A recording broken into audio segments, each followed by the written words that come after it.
dia ngeliat ada sosok kuntilanak sedang duduk dengan kepalanya yang miring dan tersenyum ngeliat Asi yang lagi ketakutan. Asi melihat dengan jelas sosok pocong sedang melayang dengan kepala terbalik dan menghadap ke Asi. Di situ mereka melihat jelas sosok pocong sedang menaiki andong dan tepat berhenti di depan rumah Asi. Halo buat teman-teman yang udah subscribe ataupun yang belum subscribe Lentera Malam. Biar teman-teman selalu dapat notifikasi setiap kali Lentera Malam update video baru, teman-teman bisa nyalain loncengnya seperti video di tengah ini nih.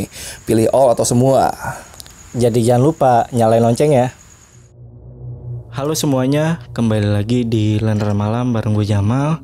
Dan di segmen cerita horor kali ini gue akan membawakan sebuah cerita dari narasumber bernama Asi. Nah, pengalaman dari Asi ini itu udah ditulis di Twitter oleh akun bernama Kalong. ID-nya ada di @ceritasetan. Nah, buat teman-teman yang mau baca ceritanya, teman-teman bisa langsung aja klik link yang ada di deskripsi. Nanti gue taruh di situ. Nah, kebetulan nih, penulisnya ini punya komunitas. Namanya Pena Hitam. Dan komunitasnya lagi buka PO merchandise. Nanti gue tampilin merchandise-nya di sini nih. Dan buat teman-teman yang mau pesen merchandise-nya, teman-teman bisa langsung aja ke WA-nya. Nanti link WA-nya gue taruh di deskripsi. Yaudah, kita sekarang masuk ke kisi-kisi ceritanya. Jadi ceritanya, ini ada narasumber yang bernama Asi dan keluarganya ini pindah ke rumah baru yang ada di sekitaran Jawa Tengah. Nah, di rumah tersebut Asi dan keluarganya mengalami kejadian-kejadian mistis dan sampai dia melihat sosok andong pocong. Dan apakah yang terjadi ketika Asi melihat sosok andong pocong ini? Jadi teman-teman tonton sampai habis. Dan tanpa basa-basi lagi, cerita horor dimulai.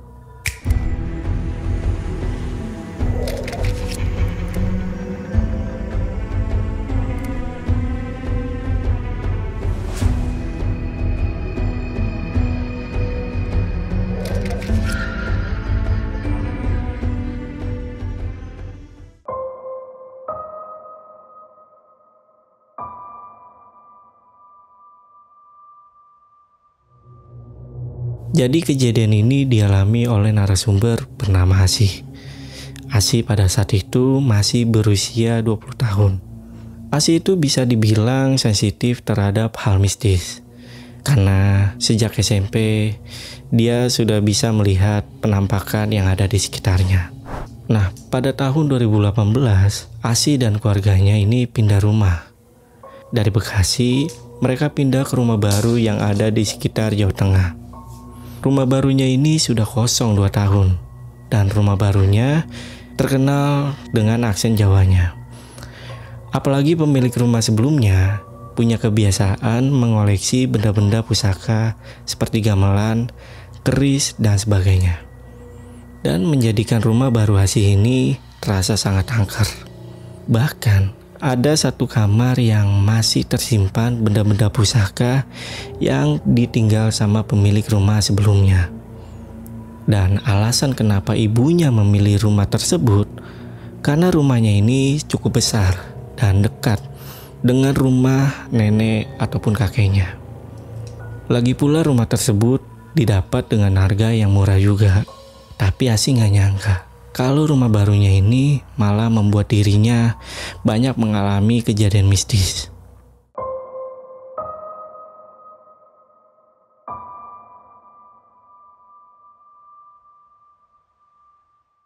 Awalnya Asi dan keluarganya tinggal di rumah tersebut masih aman-aman aja.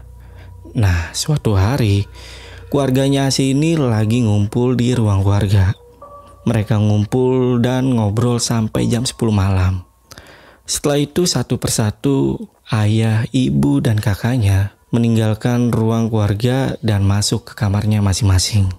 Tinggallah Asi dan Desi yang masih ada di ruang keluarga. Begitu mereka masih ngobrol, tiba-tiba mereka mendengar ada suara minta tolong dari luar rumah. Tolong. Akhirnya mereka berdua ngecek keluar rumah. Mereka lihat ada beberapa warga yang lagi nolongin seseorang. Karena penasaran, Asi dan Desi mendekati kerumunan warga. Pas udah mendekat, mereka melihat ada seseorang yang lagi ketakutan dan lagi ditenangkan oleh seorang warga. Sambil ketakutan, orang ini cerita. Katanya, dia ngelihat ada sosok pocong yang melayang di atas rumah Asi.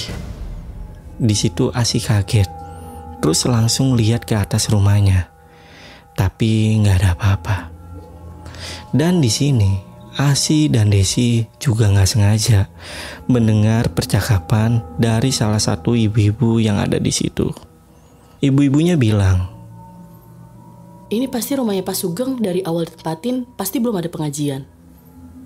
Beberapa saat kemudian semua sudah kondusif. Warga pun membubarkan diri, pulang ke rumahnya masing-masing. Akhirnya Asi dan Desi jalan menuju ke rumah. Asi di sini kepikiran sama perkataan ibu-ibu tadi. Karena ada benarnya juga perkataan ibu-ibu tadi. Dan Asi berencana untuk ngomong sama kedua orang tuanya biar diadain pengajian di rumahnya. Begitu mereka sampai rumah, Asi menyuruh Desi untuk cuci tangan dan kakinya terlebih dahulu sebelum tidur. Sementara Asi membereskan kamar tidurnya. Pas Asi lagi beresin kamar tidurnya, dia dikagetkan dengan pintu kamarnya yang terbuka dengan sendirinya.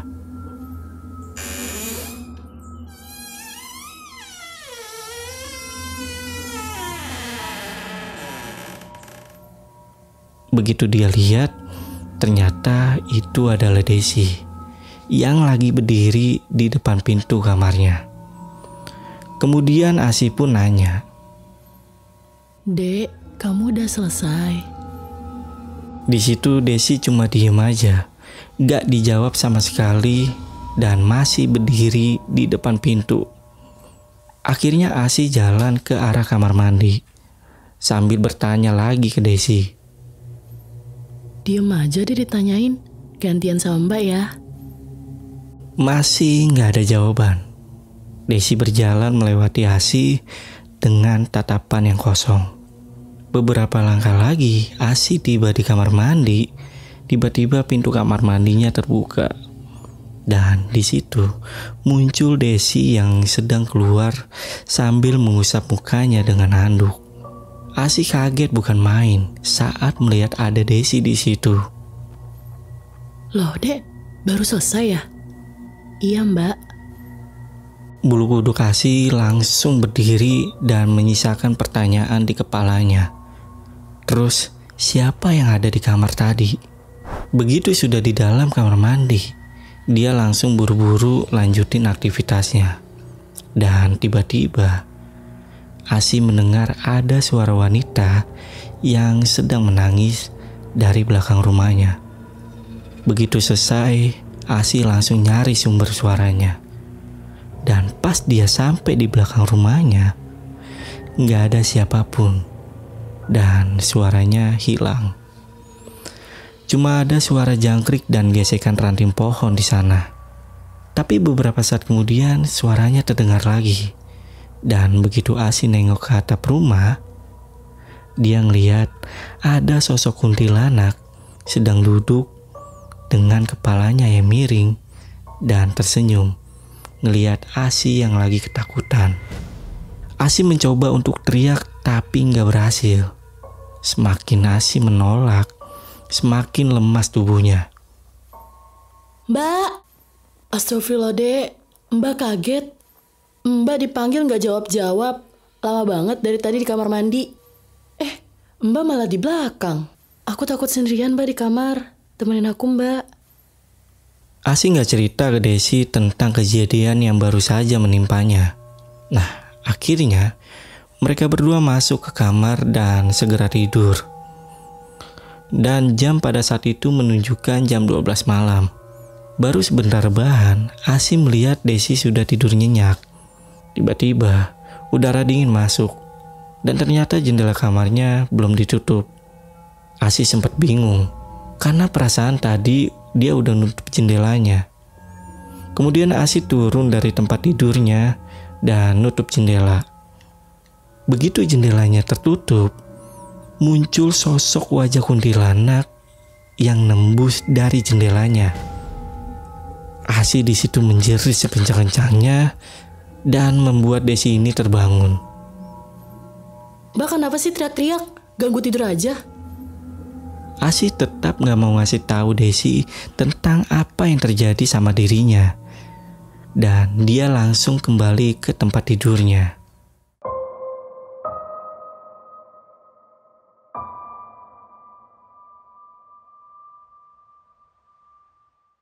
Keesokan paginya, warga digegerkan oleh penampakan pocong yang sempat menghantui orang-orang yang melewati jalan depan rumah keluarga Asi. Akhirnya, Asi memberi saran kepada ibunya untuk diadakan pengajian di rumahnya. Setelah berembuk dengan semua keluarga yang ada di rumah, acara pengajian diadakan esok malamnya setelah Isya. Tujuannya agar terhindar dari gangguan-gangguan mistis yang ada di rumah Asi. Tapi tetap aja, setelah acara pengajian selesai, 1-2 hari Asi tidak mendapatkan gangguan sama sekali. Tapi di hari-hari berikutnya, gangguan mistis malah semakin menjadi-jadi. Waktu itu Asi lagi tidur di kamarnya. Asi terbangun karena dia bermimpi dia diludahin sama sosok nenek-nenek. Begitu terbangun, Asi ngecek di sekitar tubuhnya gak ada bekas apapun. Karena menurut dia, mimpi yang dia alami itu terasa sangat nyata. Dan dia lihat di sampingnya ada Desi yang lagi tidur. Tiba-tiba dia mendengar ada suara ketukan dari pintu kamarnya. Asi kemudian bilang, Siapa ya? 2 kali Asi bertanya, tapi gak ada jawaban dari luar. Asi kemudian membuka pintu, tapi gak ada siapa-siapa. Dia tengok kanan dan kirinya, gak ada siapa-siapa juga. Cuma ada gamelan di ruangan penyimpanan yang berada persis di samping kamar tidur Asi. Pas dia balik menuju tempat tidurnya, tiba-tiba ada suara yang memanggil Asi dari belakangnya. Ndok. Begitu Asi balik badan, dia melihat ada sosok nenek yang dia gak kenal. Asi lalu bertanya, Mbok siapa ya? sosok nenek ini cuma diem aja, gak menjawab pertanyaan Asi. Dan nenek ini bilang, Ngalur, Ndok. ajakan si nenek membuat Asi secara gak sadar mengikuti sosok nenek ini. Asi kemudian berjalan di belakang nenek ini dan menuju pintu belakang rumahnya. Dia terus berjalan sampai meninggalkan rumahnya. Untungnya, pas Asi ini berjalan, ada 2 warga yang mengikutinya dari jauh. Kebetulan, warga ini lagi ngeronda dan melihat Asi berjalan sendirian di tengah malam. Asi terus berjalan sampai akhirnya dia berhenti di depan gapura. 2 warga ini langsung menyadarkan Asi. Mbak, mau kemana? Mbak? Asi kemudian sadar dan dia kaget kalau dirinya ternyata sudah berada di depan gapura makam.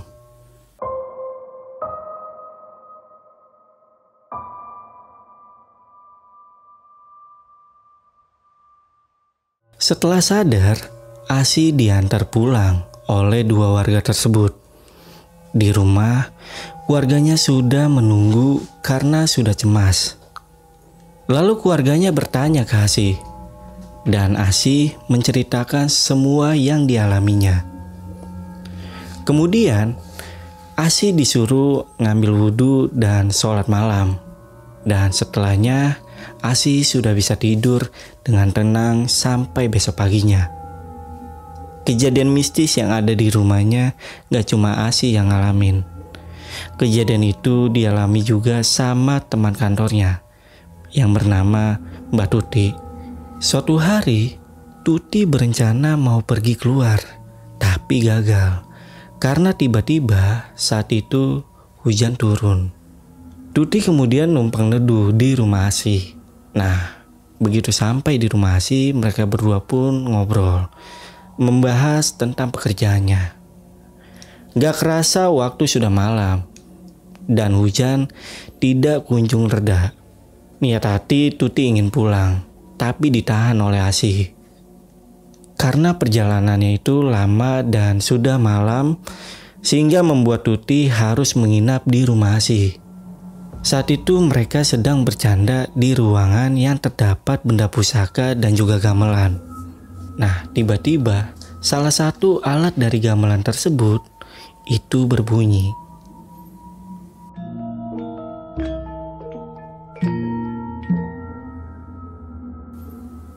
Tuti kaget dan melirik ke arah Asih.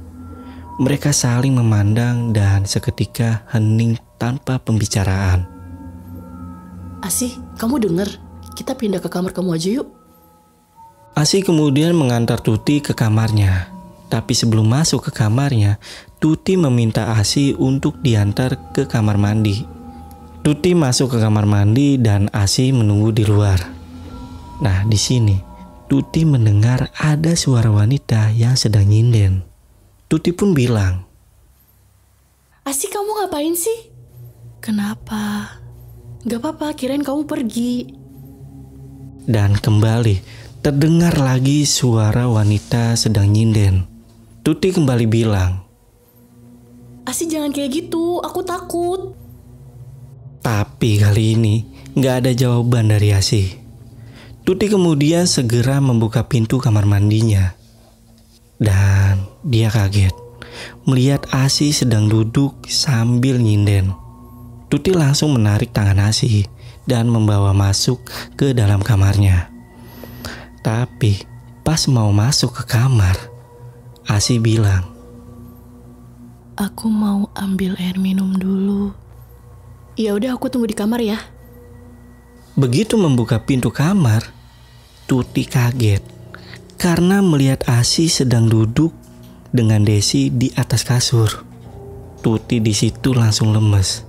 Bulu kuduknya seketika merinding. Tuti langsung menceritakan kejadian yang dialami oleh Asih dan juga Desi. Beberapa saat kemudian, saat Tuti lagi cerita, tiba-tiba terdengar suara langkah kaki sepatu kuda dibarengi dengan gemerincing lonceng. Dan di dalam ruangan seketika hening. Desi langsung menutup dirinya dengan selimut. Dan ketika Asih dan Tuti mengintip dari jendela, di situ mereka melihat jelas sosok pocong sedang menaiki andong dan tepat berhenti di depan rumah Asih.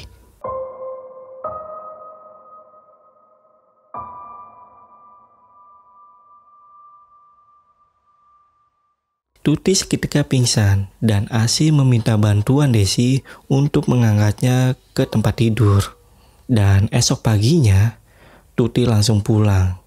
Dan dia kapok jika harus menginap lagi di rumah Asih. Kejadian mistis belum berhenti sampai di situ aja. Dan masih berlanjut di malam-malam berikutnya. Ada kejadian mistis lagi dialami sama si Asih. Malam itu, Asih pulang kerja. Dan pas masuk rumah, Asih mencium bau busuk yang sangat menyengat. Dan begitu Asih mau menuju ke kamarnya, Asih mendengar ada suara ketukan di pintu rumahnya. Suara ketukan pintunya bukan seperti ketukan pada umumnya. Asih sadar kalau itu bukan ulah manusia. Ia mencoba melihat dari jendela, tapi gak ada siapa-siapa.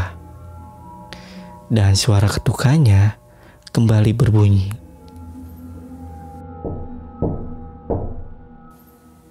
Kemudian Asih mengintip lewat jendelanya lagi. Dan kali ini Asih melihat dengan jelas sosok pocong sedang melayang dengan kepala terbalik dan menghadap ke Asi. Asi langsung menjerit dan berlari ketakutan. Dia masuk ke kamar orang tuanya, tapi orang tuanya nggak ada di kamar. Dia masuk ke kamar yang lain, juga sama, nggak ada siapa-siapa. Tapi dia mendengar suara gamelan dari ruang penyimpanan pusaka. Bahkan terdengar seperti ada sebuah pertunjukan di sana, di mana ada yang sedang nyinden dan sorakan orang ramai. Asi menuju ruangan tersebut dan di situ Asi terdiam. Seketika suara nyinden dan suara sorakannya juga berhenti. Semua sosok makhluk yang ada di ruangan tersebut melihat Asi yang sedang berdiri. Dan Asi melihat semua sosok yang ada di ruangan tersebut adalah sosok pocong dengan muka yang hancur dan penuh dengan darah. Dan di situ Asi langsung pingsan.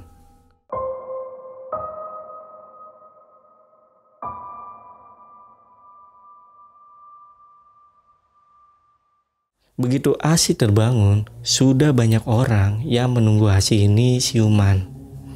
Akhirnya ayahnya Asi memutuskan untuk mengundang Pak Ustadz untuk ke rumahnya. Besoknya Pak Ustadz datang ke rumah dan melakukan meditasi. Pak Ustadz menjelaskan, katanya banyaknya penunggu di rumah itu akibat pemilik sebelumnya yang sering mengoleksi benda-benda pusaka dan benda-benda kuno lainnya. Dan penunggu-penunggu di sini tidak mau pindah ke tempat lain karena mereka sudah menempati rumah tersebut dari dahulu kala. Mereka juga mau menunjukkan eksistensi mereka ke keluarga yang ada di sini. Tapi teror terus berlanjut. Malamnya saat Asi sedang berada di kamar, dia masih merasakan kalau gangguan-gangguan mistis ini sepertinya belum juga berhenti. Dia cuma berharap tidak ada lagi gangguan lain yang terjadi di malam itu atau malam selanjutnya. Jam menunjukkan jam 10 malam. Asi melihat Desi ini sudah tidur dan dia gak tega buat bangunin nemenin dirinya.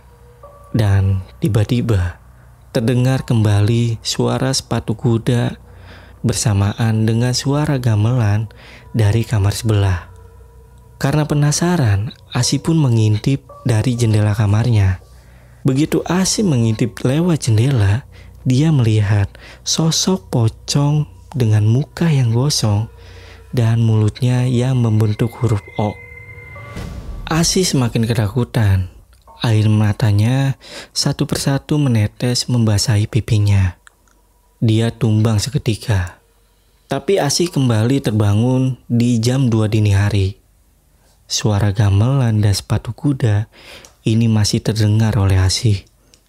Asi langsung pindah ke kamar orang tuanya dan membangunkan ayah dan juga ibunya. Ternyata gak cuma Asi saja yang mengalami gangguan. Ayah dan ibunya juga mengalami hal yang serupa. Tapi mereka gak mau menceritakan kepada anak-anaknya dan lebih memilih untuk legowo. Karena menurut ibunya, mungkin mereka bakal terbiasa dengan hal seperti ini. Dan makhluk-makhluk tersebut juga bakal bosan dengan sendirinya.